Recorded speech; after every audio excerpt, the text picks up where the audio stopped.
Hello, everyone, and thanks for joining again on this asynchronous class where we'll focus on drawing and sketching in ink. Sometimes drawing in ink can be a difficult thing for students to master because of its permanence, and it often can be rewarding in that the done well, you can have a drawing with a lot of contrast, a lot of deep lines that read well on the white page. And so I'm going to display screen and talk a little bit more about what we're going to be focusing on in this class. The first thing I want to start off with is I know a lot of you have bought your materials for this exercise and going forward throughout the semester where ink can be used as a mixed media. Up till this point, we've been focusing primarily on graphite and colored pencil. And now we're going to get into ink.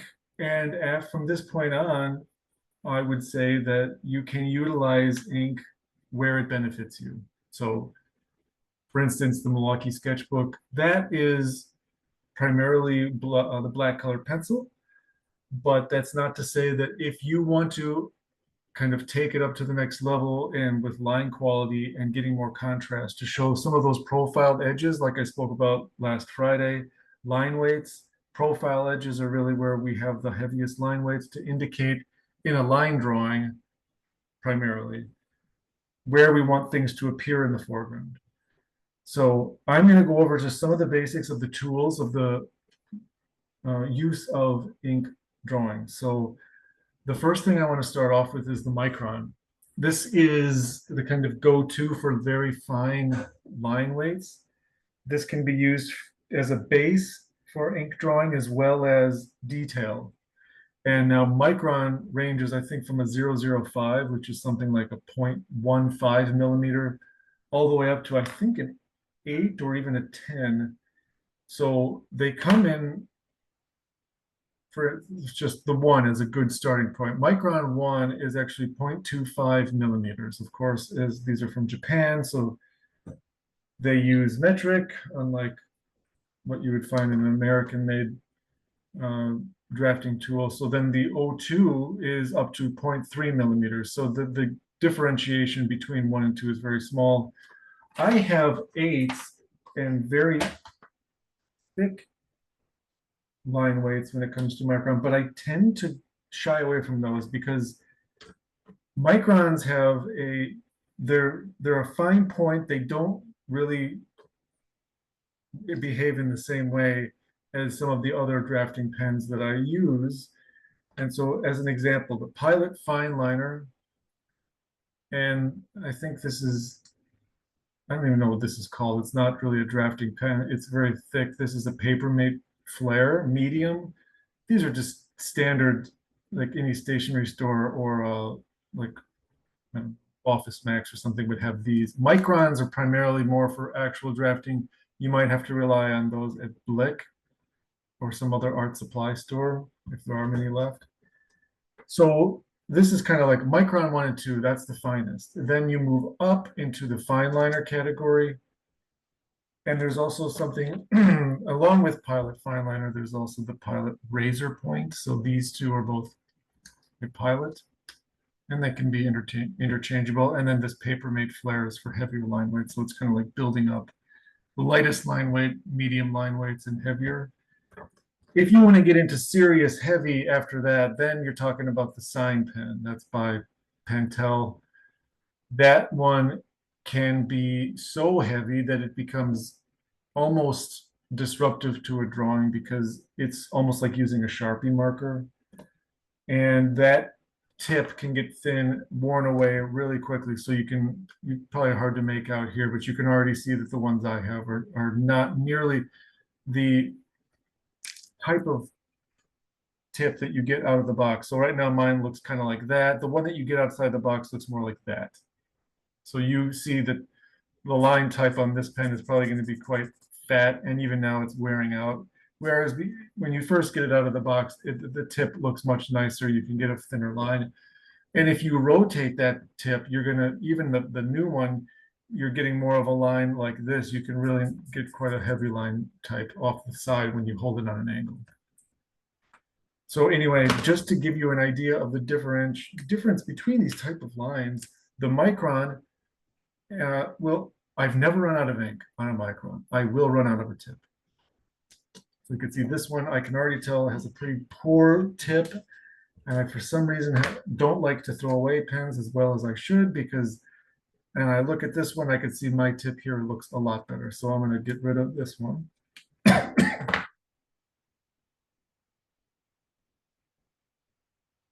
And I can see with my micron how thin that line is. So I'm going to use that to start. I've shown you already what the sign pen can do. That's kind of at the higher end. You can see the difference. The mid values, now we're looking at the razor point and the fine liner. You can start to see how those start to build different lines. And even the way that, like with graphite pencil, the amount of pressure you put on it, you'll of course get a different line quality. My Papermate flare is already running thin as well. The pens that I rely on, of course, to start micron, and then what you decide to use for your line weights after that is really up to you. Some people will even go so far as to just use a single type of line and then just go over it a few times, which is sometimes a dangerous thing to do because unless you have a very steady hand, you can start to have lines that look like this, and it just looks very messy when they're not consistent. So I would advise, for the sake of creating depth in your lines, using one of these others. The fine liner is a great example. The razor point is another. But again, as time goes on, those tips are going to wear thin. Just as microns, I never again run out of ink on a micron, but I will run out of the lines that I want to see at least on these other pens. And you can often really see that difference when you start with a line like this, and if you come back with a tip that's been used for a long time, you realize that that is the line that you want, not these kind of lines that kind of come and go. It's kind of like over time that the surface of that line starts to wear thin. So you can see like the difference between this sign pen and that sign pen. Well, on screen, it might be not terribly evident, but you can see one of them looks almost gray, whereas the first one was black. So kind of a lot to get started here, but it's the tools that you use that really help to define the kind of quality drawings you create. And so with that, we're going to change gears. Not only are we getting into the permanence of ink, but we are also going to be getting into going away from more of the orthogonal rectilinear kind of architecture that we've been looking at up until this point. The curtain wall house had a little bit of a different characteristic to it, given that it wasn't just all 90-degree angles, and it had, of course, the curtain itself. But today we're going to focus on a building that doesn't really work so easily with perspective. So in the past, we've been looking at these very rectilinear box type buildings, and the Thompson Center deviates from that in many ways. But still, we can see kind of on the ends, we're still working in a gridded city here. We could see that because of the geometries of the buildings on the periphery, we could see that this appears to be a 90-degree street corner with one vanishing point right on the edge of the image here, where the horizon line would be at eye level. So we're standing across the street, across the corner. So our horizon line would be very low. And right about here, you can see all these lines start to converge, even on the base of the Thompson Center, right about here. So that's one of our points that we can utilize for part of the building, probably only this extreme eastern edge along the right-hand side. As we move across the building, we could also see other structures on the opposite side of the image that this face is also vanishing to that point. But we don't have a reference on our building taking us in a kind of looking along this foreground street. There's no reference to this vanishing point off the page to the left. So as this face is vanishing down to a point off screen, off page, we don't have that continue line along that edge of the Thompson Center. So this is going to be a case where we're going to have to look at this building and use proportions and matching angles as best we can. So this is a challenging building. Not that it's a challenging form, but it is very subtle. The way that the arc, the curvature of this building kind of billows up towards the top and is very, very flat along the bottom. But we're still having the illusion of that arc, that curving facade, primarily at the edge, furthest away from us. We can really see how it's kind of tapering down, almost like it's starting to come back into alignment with this face on the left. And so we're going to try to do this with ink, but I'm going to actually do a mixed media. And so the majority of the lecture today will be focused on ink, but then the enhancements, the way that we can take this to the next level, I'm going to suggest that black colored pencil again to really give this image some life. And I'm going to take some artistic license in making this architecture appear more three-dimensional than it would otherwise. If I were true to this image, I can see a lot of reflections. I could see a dark section. This is the atrium. As you go into this building, there's a 16-story atrium. You're actually looking at some of the skylight beyond. So you're actually seeing sky beyond the building. I could see some reflectivity here and maybe some dark. There's kind of like these three scalloped sides, which appear to be a little bit darker because they're taking on more reflectivity, but then that's expressed in the more diagonal curtain wall here. I could see some reflections here along the base and at the corner here. But then there's a lot of striping. And a lot of that striping, I don't really want to hatch with a pen or make it, it's like with markers or with pens, it's either black or white. But of course,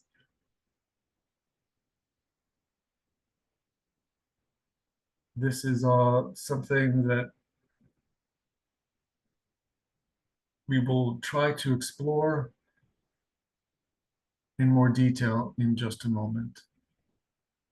I'm going to pause for just a moment because I got a warning message, and I hope it doesn't mean I'm not recording.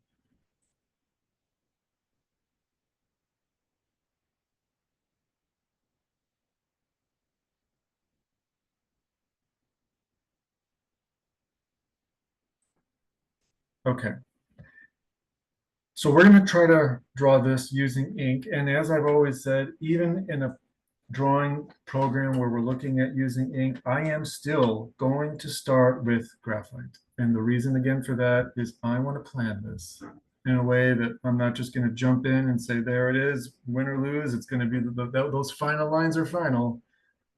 Graphite is forgiving. Colored pencil, not so much. Ink, certainly not.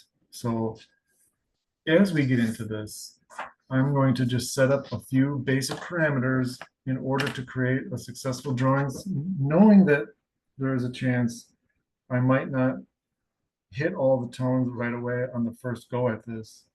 So of course, as usual, I start near the base, knowing that I have a horizon line relatively low to my subject matter, and I'm going to be ending up with a vanishing point very low to the right end of this image.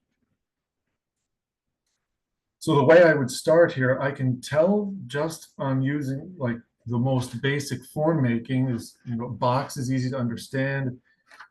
The only real straight edge that I have here is along the right. And so that's the line that I want to start with, because from there I can start breaking this down into different sections using proportion, these kind of the base and three sections stacking on top of one another.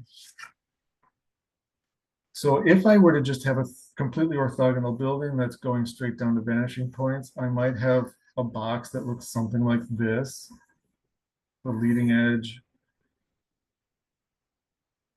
is fading off towards one direction and the other one coming off in another angle. So this would be like if the Thompson Center was a standard box, it would look something like this.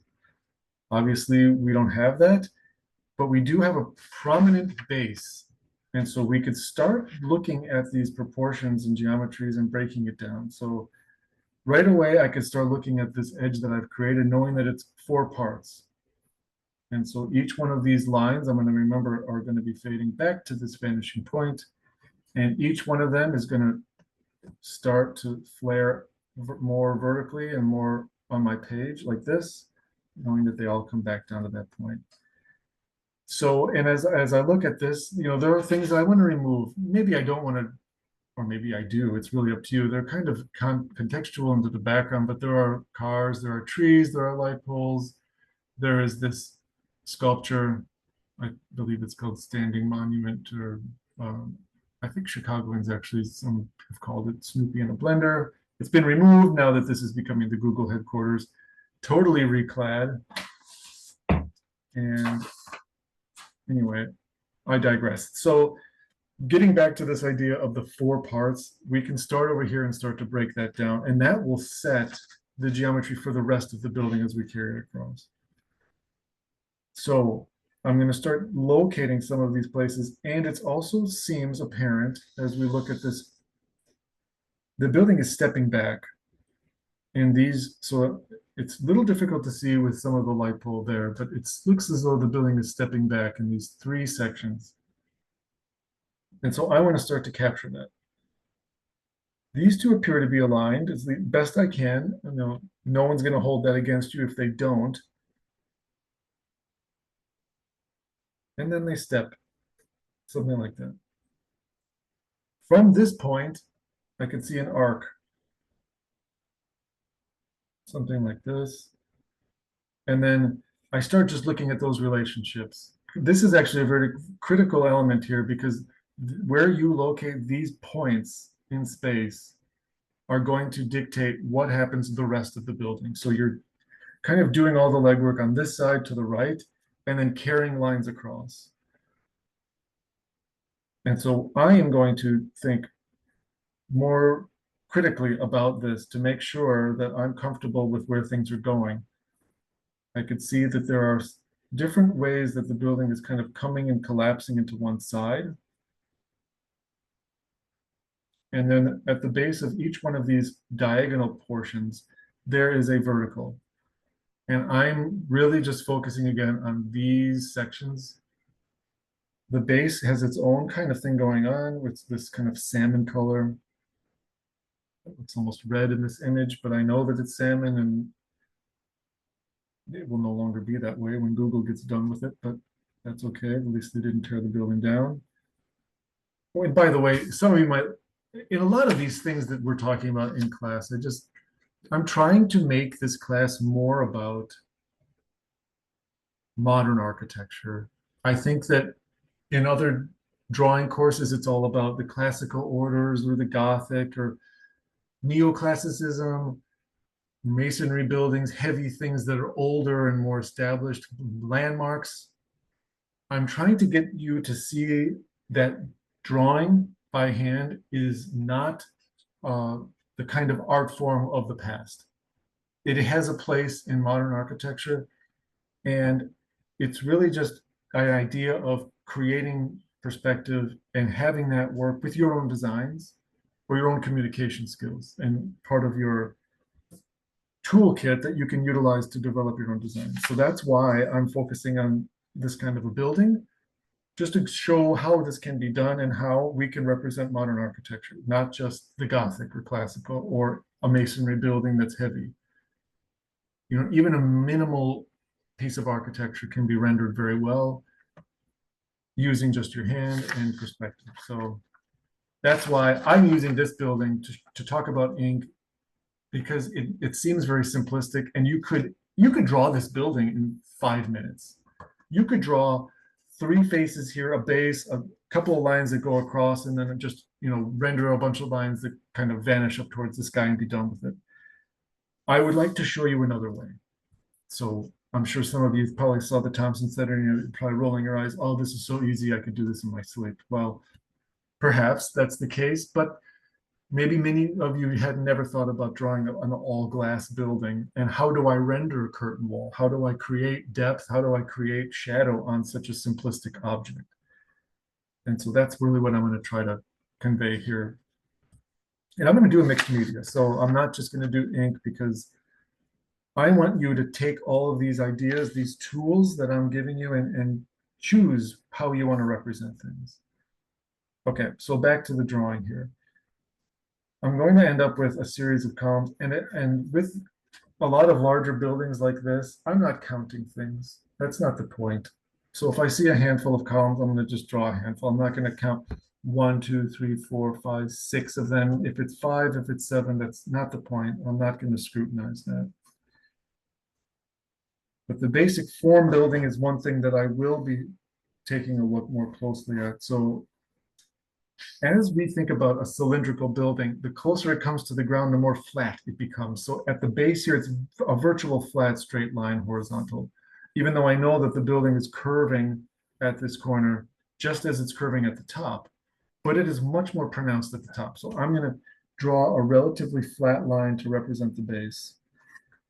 And as I go up, each layer of this kind of cake, as you stack one on top of another, is going to behave slightly differently. And the other thing is knowing that the building is not going to be going through some other type of special geometry down here. If it's obstructed by trees, I can add those trees in later, but I want to start with the simplistic kind of idea behind this architecture. And so you can draw the monument here or not. For now, I'm going to skip over that because I don't want that to get in the way of the bigger idea. So, and this is where again, the graphite comes in handy because I'm going to start drawing very large lines that run across the whole page here. And I don't want to be locked into those because they could come back and I could want to tweak them. They're very subtle how this arc starts at the base. So again, I'm going to start matching. And sometimes it might even be worth emphasizing a little bit more of that curve than you actually experience. Like if I were to trace this, I might just for the sake of drama, want that to look a little bit more curved than it actually is.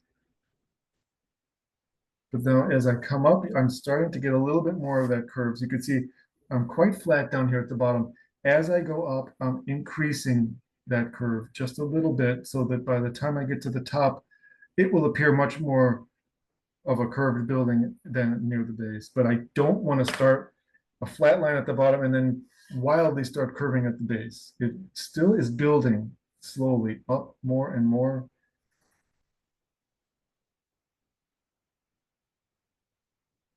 Actually, it appears like these are relatively aligned, these three faces on this side. Kind of getting near the top, but there is still one more section of verticality here. And this building, if you were to step further back, you would see there's a kind of raised disc as a skylight in the back, but we can't see that from this angle. And this one, you can see here, I can see that vertical piece of curtain wall. And then as you come around the corner, it kind of slips behind some of the side of this. And so it almost comes to a point right at the corner. And so I want to be able to show that. But again, I want to get just in case I wanted to make any adjustments, always with your graphite, have that, hopefully if you're indoors, you don't want to make too much of a mess, always have that kneaded eraser handy, because there are times that you're going to want to make a correction here, and I can see one now. I want to make sure that I get a nice amount of curve here to the top of this building to really emphasize that geometry.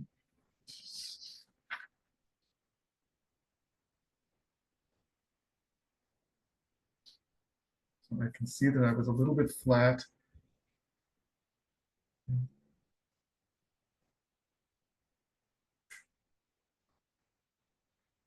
So that's really the basics of this building. So I can come back and start adding some more of that detail to the base here and to the context on the side. And like I've said in the past, the context that you have is important to tell the story of where this sits within an urban fabric, but it also helps in a building, especially like this, kind of anchor itself to the site. So I know that there is this building that was completed about 10 years ago by Handel that I can start to show you here. And remember, these faces are going to go back down to that vanishing point. My verticals are truly vertical. I actually took a photo of this building just last week. I don't know if I printed it. Oh, yeah. I took the photo. Look at that. That's my amateur photo. This is a professional photo. You can see the verticals are vertical. They took this at a nice time of night. I was after work walking by, almost from the exact same spot. And I did not have a good time of day for this. You could see it, and of course, Google has the building now, so they're replacing all the glass. They took all the glass off. You no longer see the same treatment. And some people have criticized this as not being true to what they feel is a landmark building. I don't think it actually is landmarked, but because otherwise they wouldn't be able to do this. But you can see the glass panels are much bigger. There's fewer joints. The glass looks very reflective. You can't see through it as you could before. And from the renderings I've found, there are no of this kind of pattern, this kind of striping pattern. It's more monolithic, the glass. But you can see in my photo, there's a vanishing point towards the sky because this line is vanishing towards the sky as well as these, whereas the professional photography has verticals, truly vertical. But taken at the same spot. And you can see the vanishing point still way down here, just like in our image, and another one way over here. I kind of made on my iPhone, the angle became much wider than what you see in this image. So anyway. So I'm going to do the version where every vertical is vertical. And in doing that, I also want to make sure that as I look at this comparison, is this what I want to see? And part of me feels like I want to look a little bit more dramatic. I want to show a curve a little bit more as we wrap that corner. It's not about perfection, but just while you're still in the early stages, you can make these little shifts and things before you really start to finalize it. And then we can come back and we can start adding some of that. Again, knowing that these lines are still coming back to that same vanishing point because those are parallel faces. And then other pieces just to anchor this a little bit. And I can actually see a little bit more context in the photo that I took, so I can start to add more than I had in the professional photography. And I, again, don't need to add too much to this. It's not the focus of the drawing, but sometimes it's nice just to see what's happening just beyond the building that you're drawing.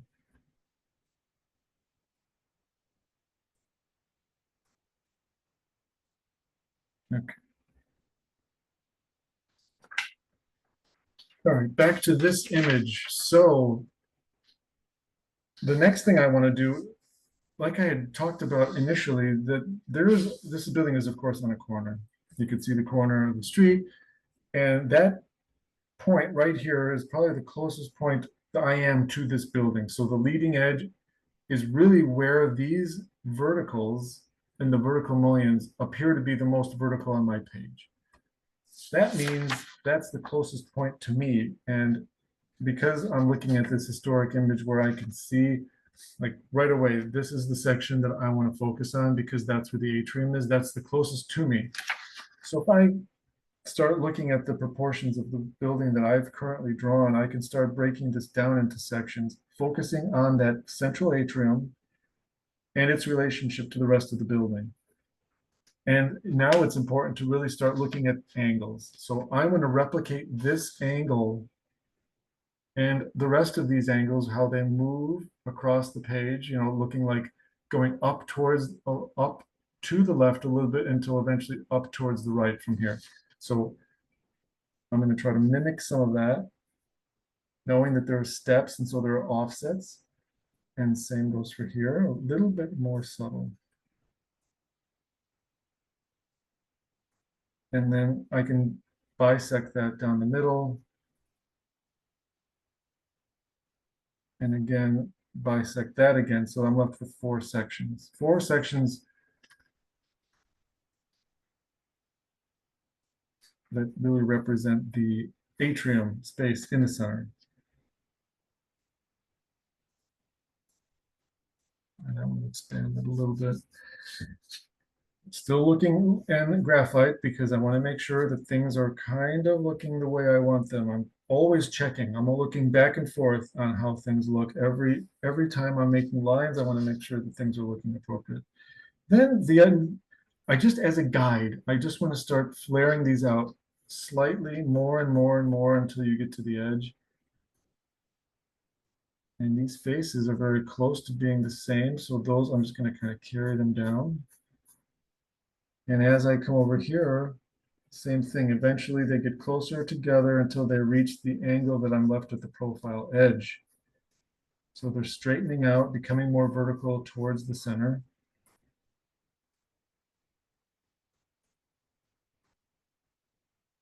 Something like this. And so I'm going to draw the monument in the foreground. This is going to be kind of messy. It's hard to tell what's going on. Even when this was built, if you were to walk by it, it was kind of abused. It's been there since, I think, 1984. Weather in Chicago does not do wonders to fiberglass artwork, so it was kind of corroding and falling apart in some places. And the rumor was that the Art Institute was going to take it over and put it in a space that they control at the museum. But the latest I heard is that this sculpture is still fate unknown. All right, so then knowing that that's going to occupy some of the foreground, it appears as though there are columns that come down at each point where these stripes come down and meet grade. And then I get into this area where we're starting to see some obstructions. There's some street trees here. So for now, I'm just going to kind of leave that, knowing that I'm going to come back to that later and start adding some foreground. And now I've established,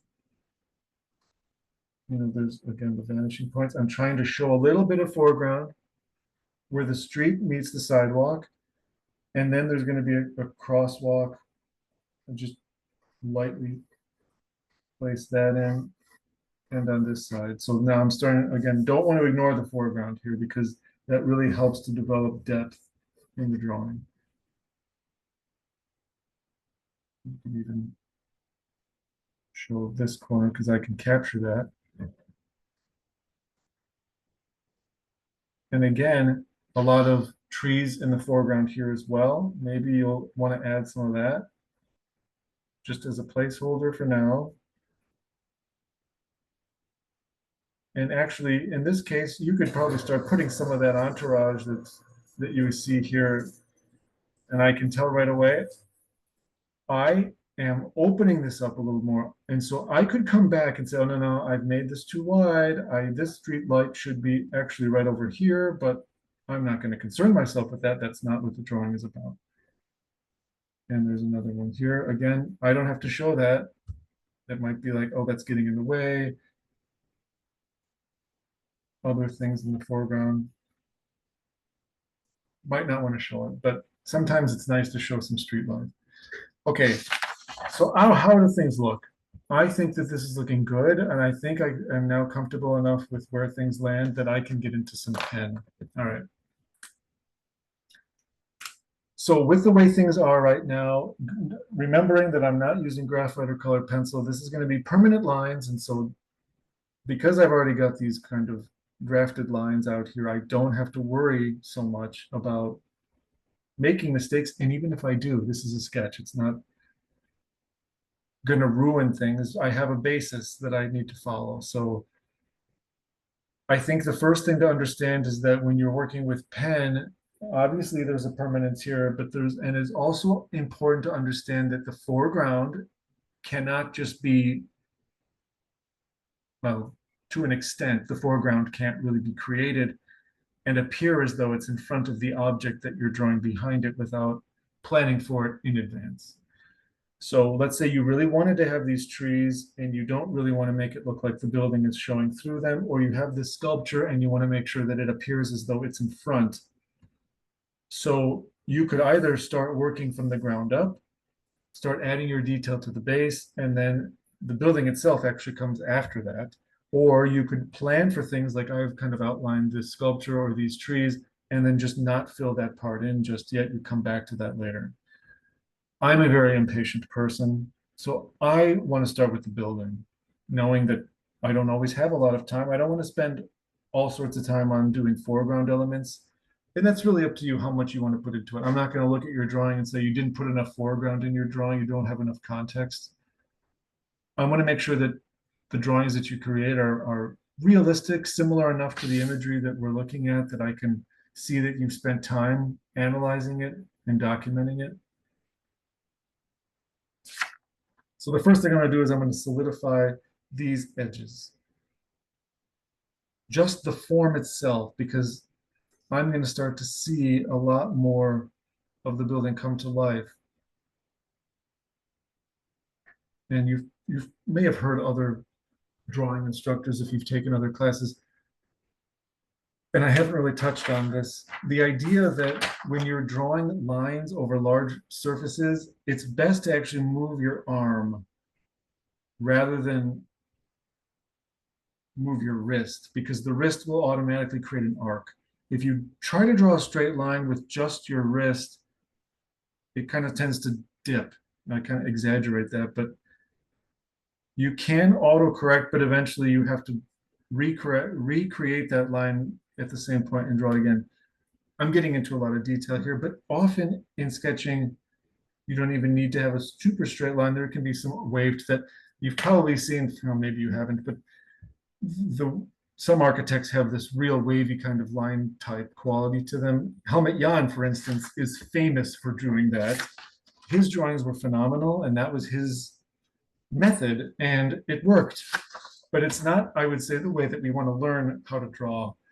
It's a style that comes over time. All right, so we're going to come back. We're coming over our pencil lines with a little bit more intentionality, given that we're in ink. And I'm just going to go over these fast. And I may or may not actually decide to erase those lines, because what I'm going to do, I'm going to end up with a mixed media here.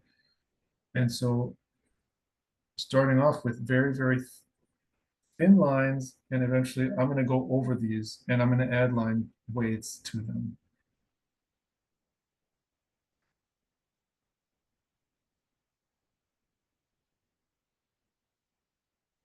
And sometimes, even if you have a good tip, if you draw a lot of long lines, you can actually start seeing that the line quality changes as you go.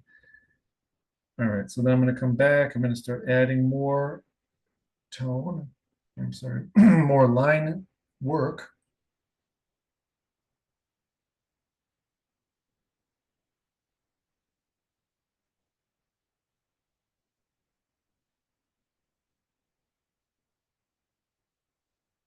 So these are sketches. It's important to tell that they're not going to be the kind of drawings that you want to spend a lot of many hours on. They should be at this level. If you're new to sketching, they should really only be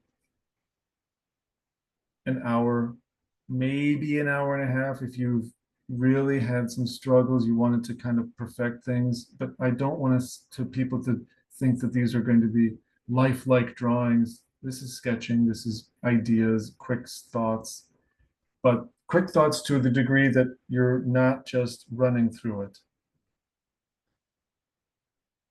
All right, so I'm going to go as fast as I can now, because this is the part that I don't really want to dwell on. So all it is important to know is that these vertical elements, so they're kind of diagonal, are grouped more closely together as you get towards the edge, and then they start to kind of change angle, of course, as we discussed from my kind of construction lines.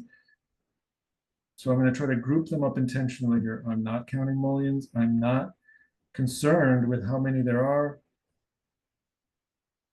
I'm not even worried about that pattern of light and dark yet, but when I get to my shading areas, my mixed media portion where I'm not just working in pen, I will be graphically indicating that. So just remember, group them closer together, and as you come across the page towards the center atrium, they start to open up just slightly, just to give the illusion that things are arcing towards the left. You can go back and add a few if you really want to emphasize that. Same thing goes here.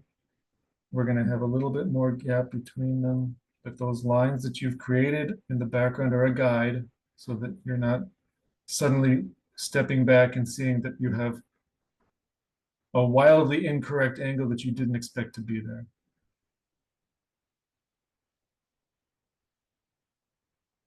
Testing the limits of the micron tip. We're starting to really, you could probably go through a pencil, a whole micron here on this one drawing, because if you're starting to look at a lot of lines, you're going to start to get the micron tip wearing down. So you got to be gentle with it. I beg you not to use ballpoint pens. This is, the line quality is very different. There are some good ballpoint pens, but the quality of the lines on a ballpoint don't come close to the line quality of a felt tip or this type. I don't even know if this is considered felt tip. This is just not ballpoint.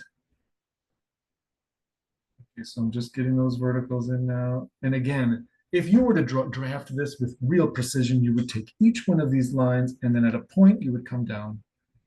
So we're kind of carrying those down. This is sketch. I'm not counting lines and how they meet one another. Okay, it's more about the idea. The spacing between them should be relatively the same as what's happening above, but I'm not going to count lines. I'm not going to look directly at how everything comes together. That's not the point. This is supposed to be quick.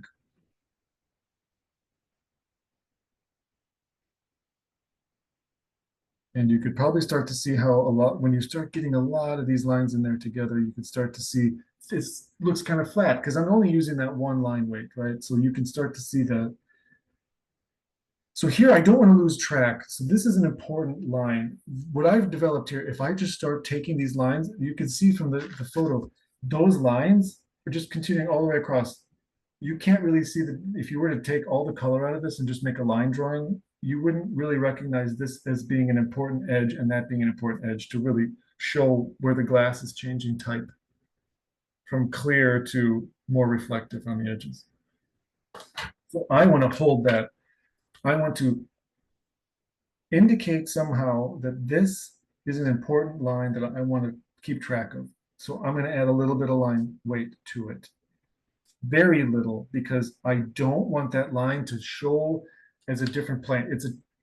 It's a change of really just materiality. That's the lightest line weight, but I want to identify it. And I might even want to identify these bandings or not. I could come back to them and indicate them being different later. For now, I'm just going to go roughly 4, even though it's probably more than that in reality, between each one of these.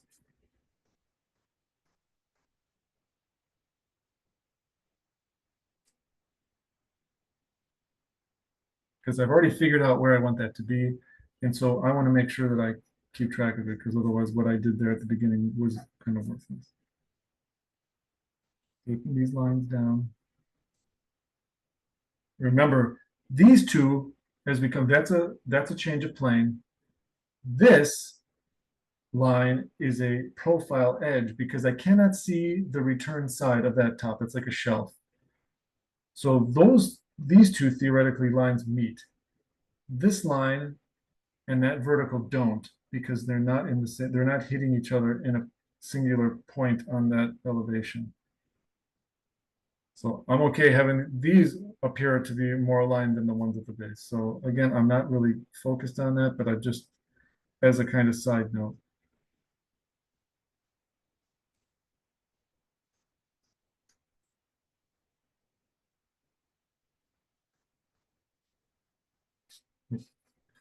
And again, here now, don't forget those lines at the top here, grouped closely together. And then as they come wrapping around towards the center, they go further and further apart. Then we're in line 1, 2, 3, 4, 1, 2, 3, 4.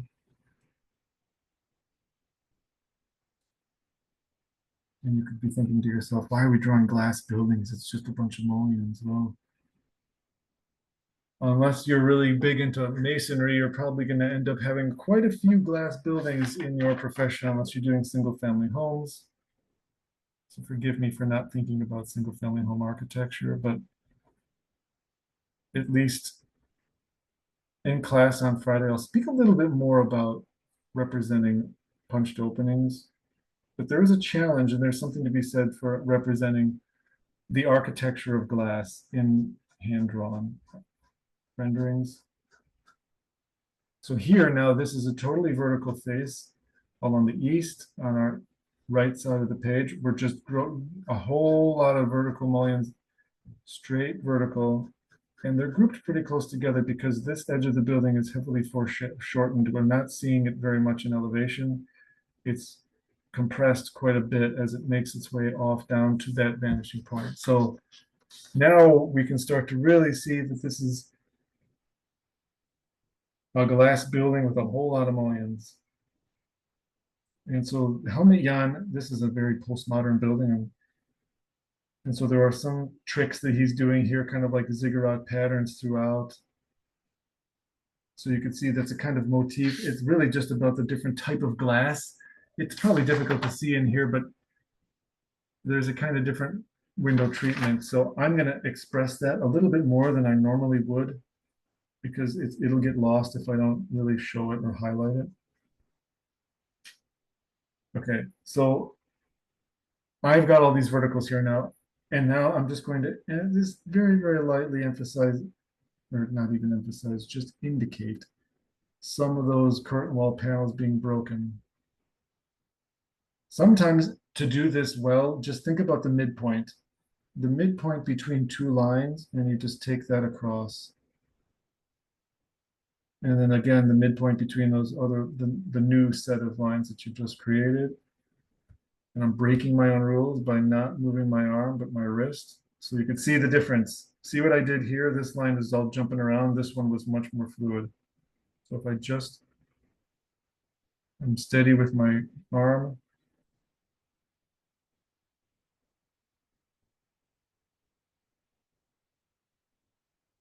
like that, and then up here, just bisecting that as best I can. Again, it doesn't have to be true perfection. It's a sketch.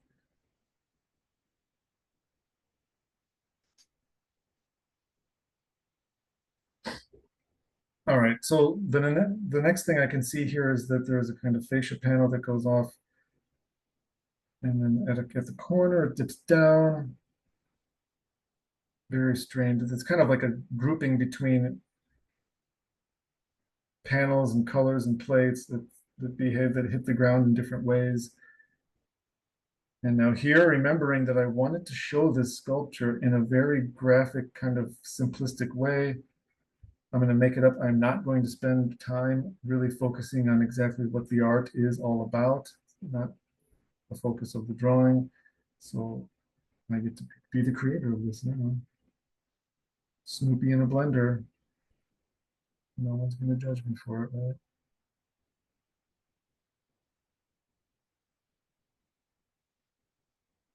I can come back, add shadows. You'll see a lot of what I'm doing now, I'm gonna kind of not necessarily lose, but it'll become more how do I want to say? It'll become more kind of subtle when I get to this point and I start adding tone in a mixed media fashion. So there are these, it is a strange building for sure. So I can see that there are columns. There's a column that comes down behind the fascia panels at the point where I met these double lines. And behind it, there's actually a kind of panel like this in all the glory of postmodernism.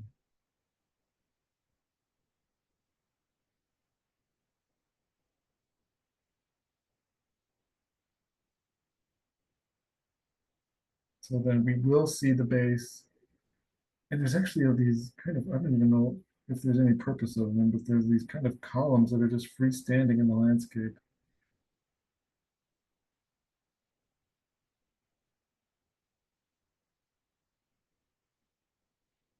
And I'm going to come back to them as well because I want to make sure that I can add line weight to those later. Okay, for the sake of this drawing, I am not going to draw the cars. So I am going to focus on just the very simple curve. It makes its way all the way down on both sides. And then again, those columns, those very tall columns at the base.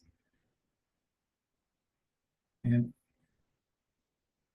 it's easy, I should say, it's easier to understand this building if you've been to it before. It's very odd. It kind of raises a lot of questions, but I know that again, that base of the building is going to be right about here. That's very flat. These columns are going to come down just in front of it. So make sure that I extend that.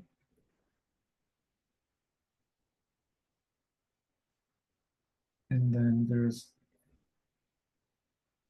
just adding a little bit of additional sections for how there's a kind of arc, I should say, there's a tapered second floor here. That'll all go behind these columns. And again, that flares out. So you don't really recognize it as being angled glass until you start coming around the corner. And it does the same thing here.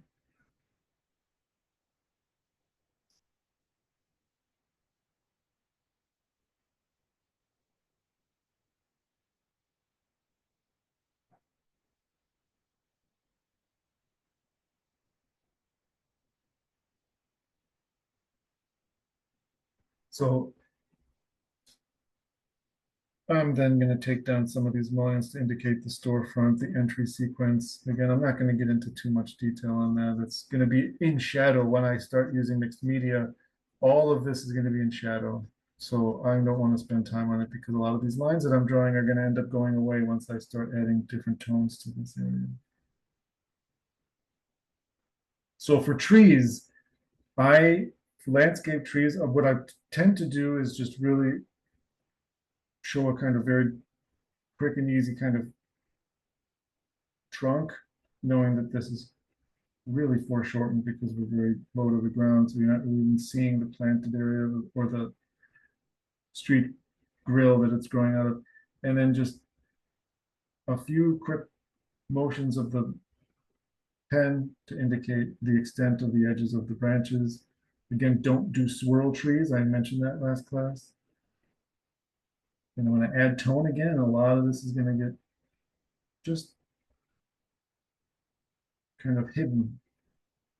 So that's really nothing more than that. It's very basic.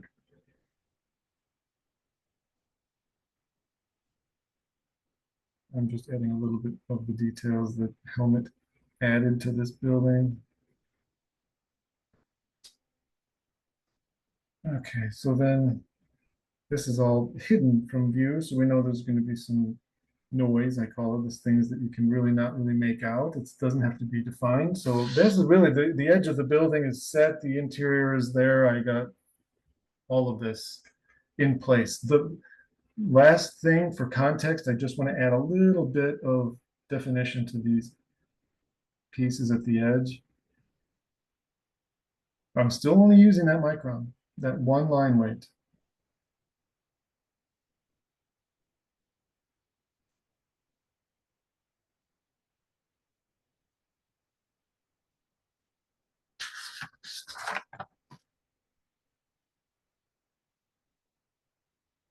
See, I'm starting to die. I can feel the pen is losing its tip. I do have a lot of other microns. Okay, this one's good. No, it's not.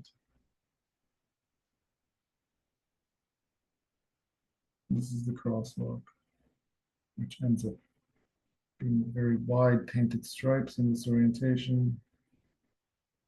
Again, leading you into the drawing, and the same thing goes for this side. A bunch of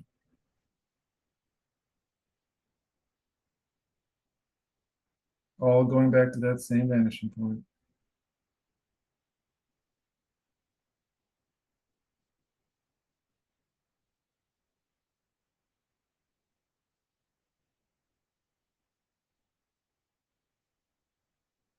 and a little bit of depth to the curb. And turns the corner. These are very small, minor things that just add some lifelike qualities, I should say, to the drawing. Oops. And then this here, just estimating that angle for the perspective down. Spend too much time on this. So I actually know, because I live here, that there's a train. There's an elevated train here.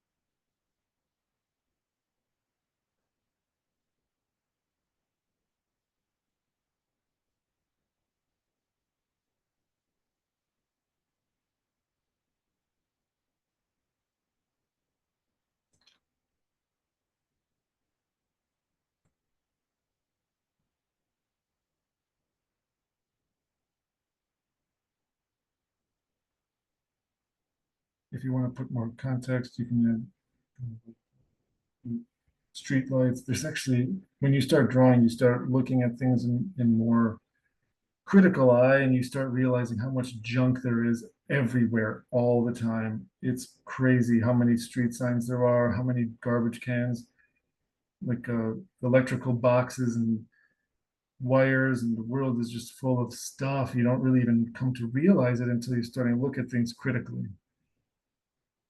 And you have to make decisions. Do I want that? Do I not? It's entirely up to you. But I would always encourage, if you're going to add some of that context, to make sure that it's not overwhelming your subject matter, because it can distract a lot.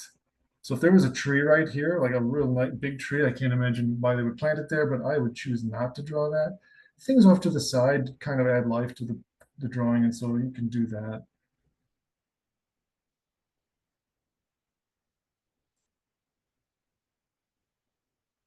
All right, so now I'm really getting to the point now where I can start thinking about doing something else to this drawing, something else that will lend itself to becoming more three-dimensional. I've done a lot of line work in pen, but what can I do to kind of take it to the next step? Because right now the drawing appears quite flat. You could probably recognize that. I'm going to do a once over with my kneaded eraser to kind of clean up some of those construction lines that I've set up for myself.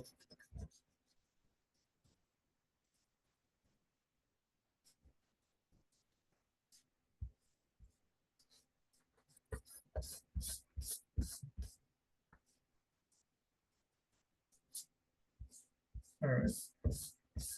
Okay, so the first thing I'm going to do is I'm going to come back with my kind of darker line weight. I'm going to really start to emphasize those profile edges.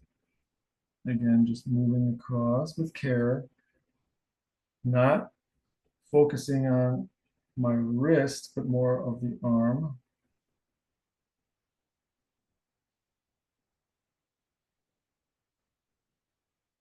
And only on the profile edges. So remember, that is a profile, that is a change of plane. So I don't want to amp that up any more than it is. So I'm going to show two things here. The first one is, if I stopped just as a line drawing, what would that look like? And then I'm going to go a little bit further and show what this would look like with tone. Ink as a background, and then some tone. Okay, so just highlighting some of those larger elements, profile edges, which I now have up at the top. So now you can start to see the three pieces a little bit more clearly now that I have those lines there. I'm going to come in here and add tone to this kind of front fascia panel. Again, those are profile edges. The column, depending on how small or slender they become, I sometimes only highlight one of the two sides. There are these objects in the front of the building, as well as the columns. I'm going to highlight them as well with greater line weight.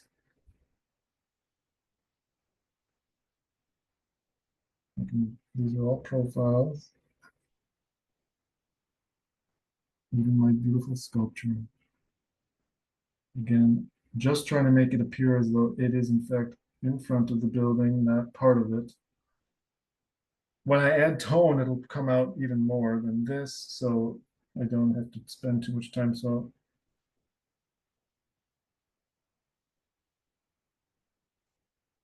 all right, so now you can start to see, I can even do some of this.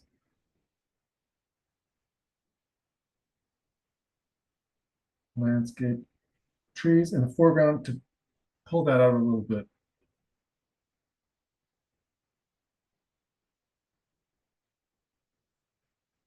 Okay, so this is really where it is now with line weight. I have two tones. Now, if I was only doing a line drawing, I would be pretty close to being where I want it to be. This is like, okay.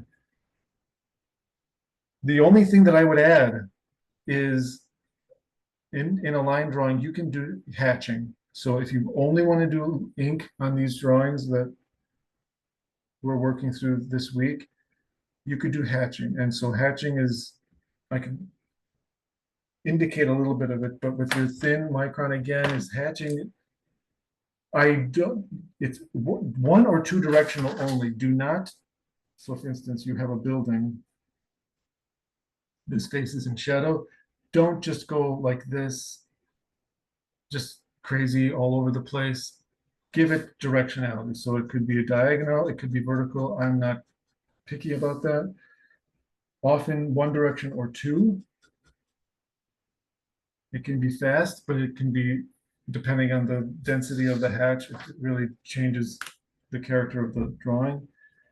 The first thing I would look at here, as you can see with the image, the really darkest area is under the soffit. That's right behind here. If I were to do that with a hatch, I would be one directional and I would go behind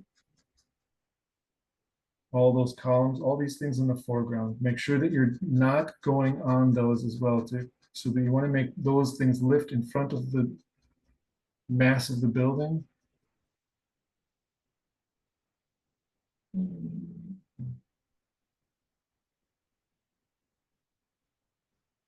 And as you go, you could probably start to say, oh, wait, I forgot to do one or two things. So you're going to like, so that's hatching. If you want to do only ink, and obviously the more recessed things are, they're darker. So you could come back and do another round in the opposite direction to indicate things that are darker more into the recesses at the top.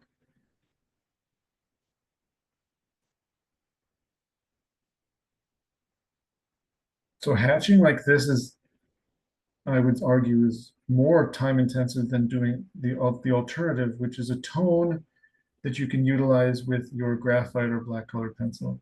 So this is going to go much, much faster, but you can start to see now there's hatch. If you were to continue to do hatch throughout, I would argue this side is probably the one that you want to start with, and then it would get lighter, and then there would be another tone over here where your hatch would come in handy, and you could even start doing some of these reflective qualities of the glass.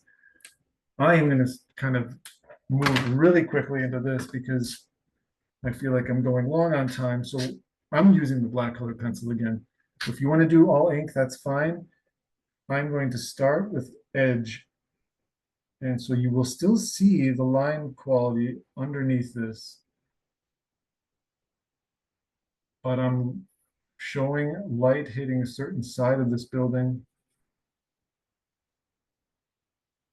And again, I'm gonna come down here. You can really take this with the black colored pencil and really give a lot of contrast to that space down below. Kind of going over my hatch, so I'm doing a little bit of both.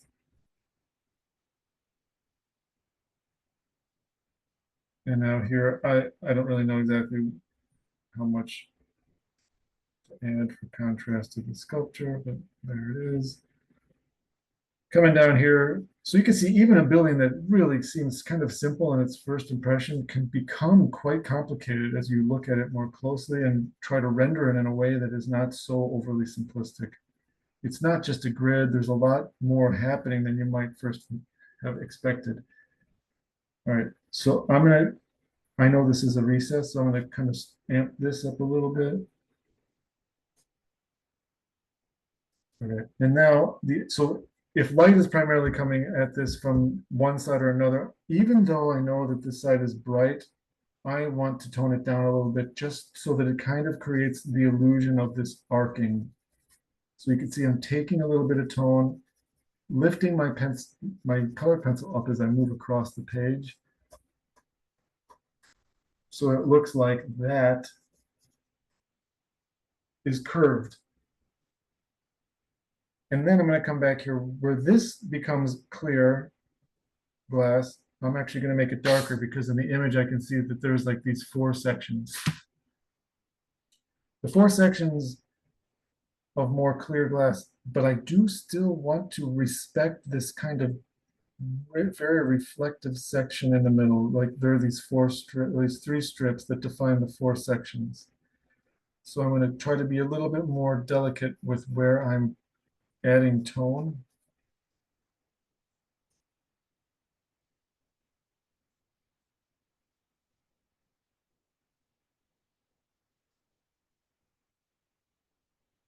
And then just pushing just a little bit more heavily on my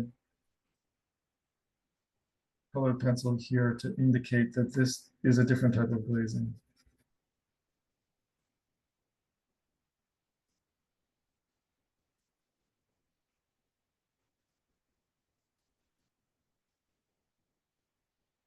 And it even comes up all the way to the roof line.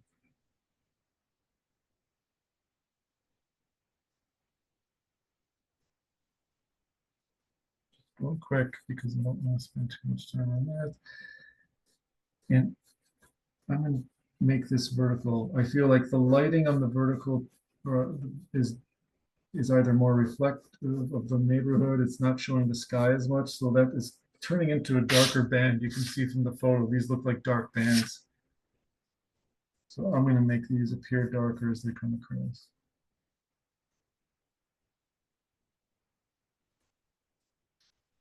All right, so then here in the foreground, I want to make all these objects appear as though that they are hitting the ground. So I always just put a little bit of a flare on each one of these at the base so it looks like a shadow is being cast. And I can even add a little bit more tone to the neighboring buildings to show that they are part of the same language of how light is hitting these buildings.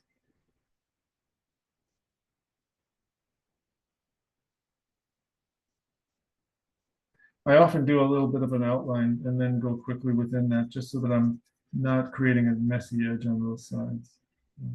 Just a little bit of a buffer there.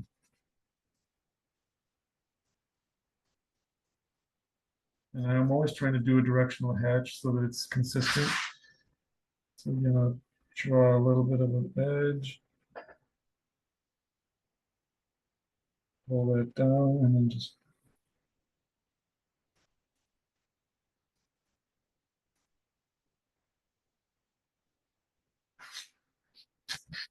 so then you could play tricks with how shadows hit things, and even these trees. You could start to say, well, again, those are being treated the same way that the rest of the building is. I need to make sure that I'm being consistent with this. I don't want to use blue. Sometimes my indigo blue looks a lot like my black.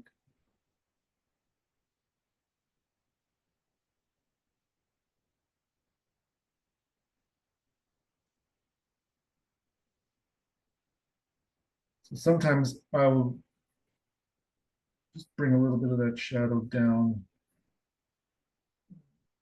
just to give the foreground a little bit more life to it.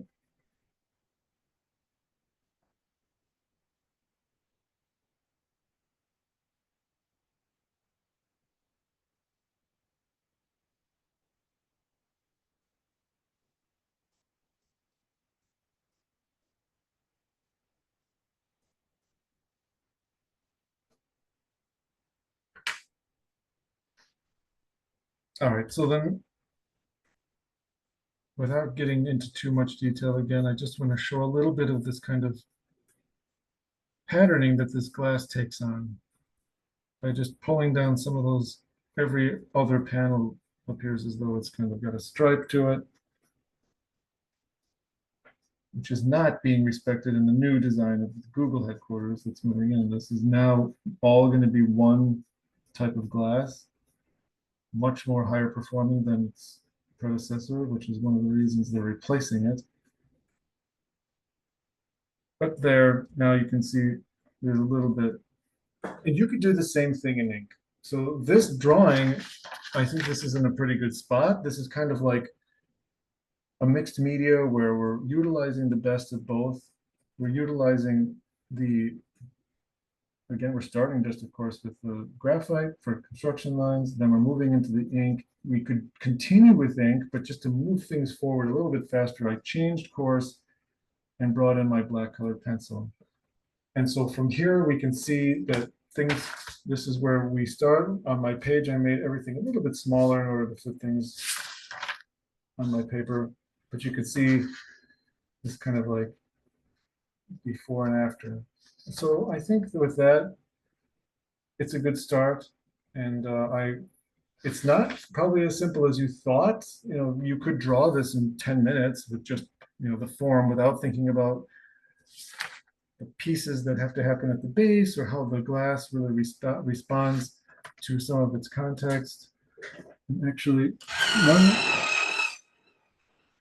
one last thing that I might want to do, just show some of those reflections.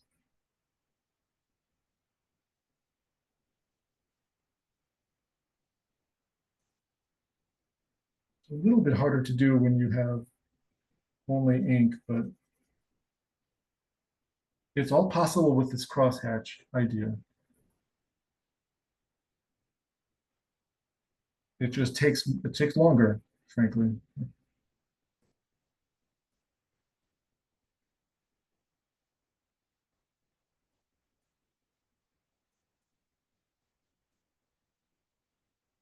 See some of the edge of this as the atrium is beyond. Actually, this is maybe a good opportunity.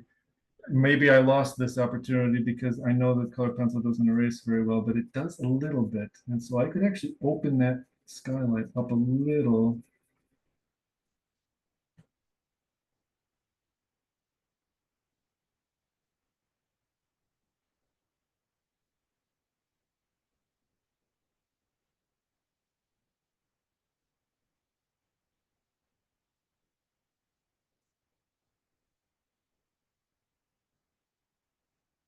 I think there's an elevator shaft there.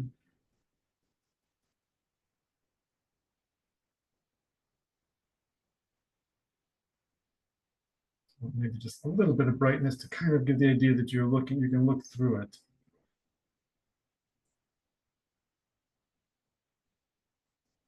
Okay.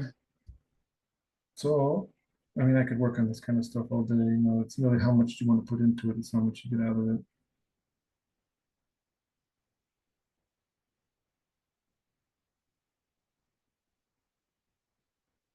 So I better stop. Otherwise, I'm going to be here all night. But that's really it. So this is the mixed media version. We could just work with ink. I think that this is a good looking drawing for the purposes of what we're looking for. A base with basic drawing with ink, and then we move on from there. So I will elaborate a little bit more on this on Friday. And this I'm planning on posting probably on Wednesday morning. So that means Wednesday of next week is when I would look to see this drawing on canvas from each of you.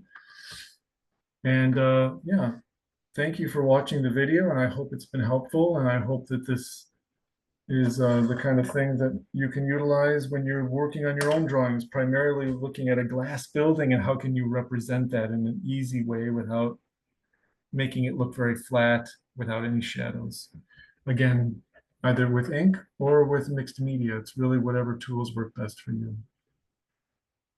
Okay, so I'll see everyone on Friday and good luck with this tutorial.